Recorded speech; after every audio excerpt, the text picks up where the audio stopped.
નમસ્કાર. આજની સુરત ખાતેની એક મહત્વની પ્રેસ વાર્તામાં આપ સબ મીડિયા મિત્રોનું સ્વાગત છે.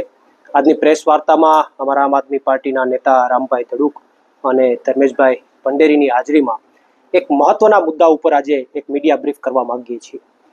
જે વરસાદના પાણીના કારણે જે પૂરની સ્થિતિનું જે સર્જન થયું, સુરત હોય, નવસારી હોય, વલસાડ હોય અને આખા જે કે દક્ષિણ ગુજરાતના જે અમુક ભાગોની અંદર જે પરિસ્થિતિનું નિર્માણ થયું, એ પરિસ્થિતિ ખૂબ જ અત્યંત ભયજનક હતી. અનેક પરિવારો એ પોતાના દીકરાઓ ગુમાવ્યા છે, પોતાના પરિવારના સભ્યોને ગુમાવ્યા છે.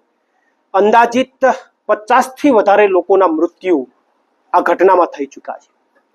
આ બહુ મહત્વની, બહુ ગંભીર બાબત છે કે જે હજી સુધી ગુજરાતના લોકોને, ઘણા બધા લોકો આનાથી વાકેફ પણ નથી કે આ પૂરની સ્થિતિમાં સરકારની નિષ્ફળતાના કારણે, સરકારના અણાવડતના કારણે પ્રી મોન્સૂન કામગીરી જે થવી જોઈએ માત્ર કાગળ ઉપર થઈ હોવાના કારણે આજે 50થી વધારે પરિવારોએ પોતાના સ્વજનોને ગુમાવવાનો વારો આવ્યો છે.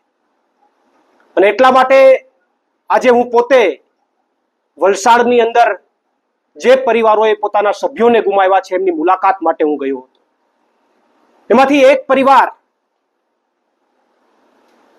એક માતા, અમે ત્યાં એમને મળવા ગયા, એમને સાંત્વના આપવા ગયા તો એમને જોઈને અમારી આંખોમાંથી પણ આંસુ આવી ગયા. એમણે એવું કીધું કે 35 વર્ષનો એક જ દીકરો હતો મારી પાસે, હવે પરિવારમાં કોઈ નથી, હું એક જ છું. ગીતાબેન એનું નામ હતું.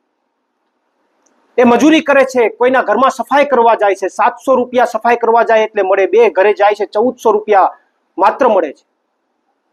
એનો દીકરો હતો તો એનું કહેવાનું હતું કે મારો આધાર હતો, પણ પાણી ભરાવાના કારણે એનો દીકરો એને બચાવવા ગયો અને ગીતાબેન તો બચી ગયા પણ એનો દીકરો ન બચી શક્યો.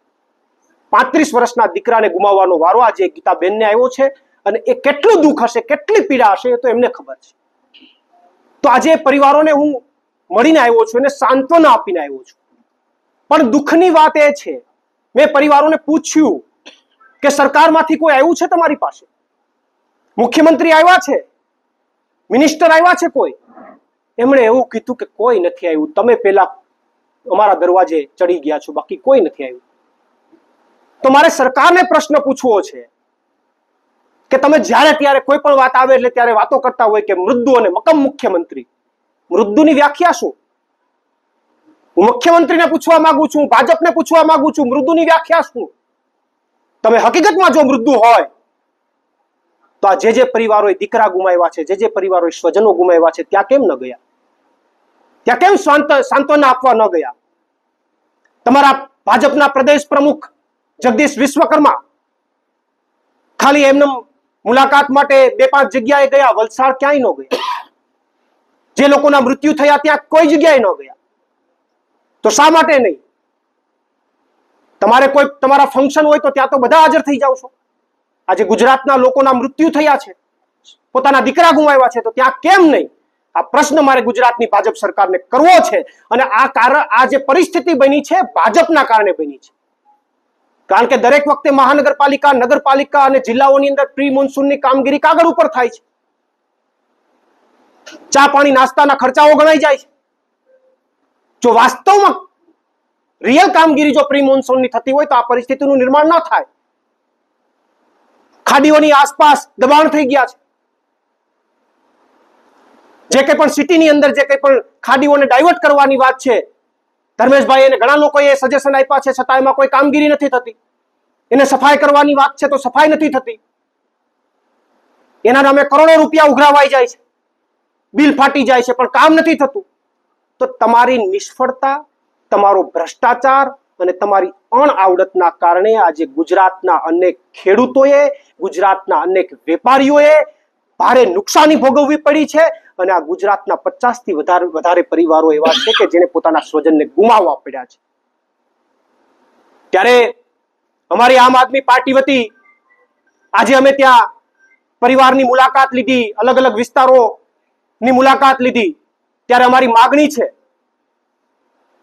કે આ તમામ જગ્યાએ તાત્કાલિક ધોરણે સર્વે કરી અને જે નુકસાની ગઈ છે, કોઈને ઘરમાં નુકસાની ગઈ, કોઈને દુકાનમાં નુકસાની ગઈ, કોઈને ફેક્ટરીમાં નુકસાની ગઈ, કોઈને ખેતીમાં નુકસાની ગઈ, આ તમામને નુકસાનીની તાત્કાલિક ધોરણે સહાય ચૂકવવામાં આવે અને જે પરિવારોએ એમના સ્વજનો ગુમાવ્યા છે, જે પરિવારોએ એમના સ્વજનો ગુમાવ્યા છે, એ પરિવારને તાત્કાલિક ધોરણે 1 કરોડની સહાય ચૂકવવામાં આવે એવી આમ આદમી પાર્ટી વતી સરકાર પાસે માંગણી છે. પંજાબની અંદર જ્યારે ફ્લડ આવ્યું ત્યારે તમામ ખેડૂતોને પ્રતિ હેક્ટર 50,000ની જાહેરાત સરકારે કરી હતી. કોઈને નુકસાની ગઈ કે ન ગઈ? તો ગુજરાતની સરકાર કેમ ન કરી શકે? ગુજરાતની સરકાર કેમ ન આપી શકે? અને વાત સહાયના નામે કેશડોલની વાતો કરો છો. આમ તો પ્રધાનમંત્રી મોદી જે છે એ ડિજિટલ દુનિયામાં માને છે. ડાયરેક્ટ કોઈ વછેટિયો ન હોવો જોઈએ, સીધું પેમેન્ટ આપો. તો અત્યારે સીધું ખાતામાં જમા કરાવો ને વછેટિયાને રાખીને હું કામ કેશડોલની કેસટ વગાડો છો?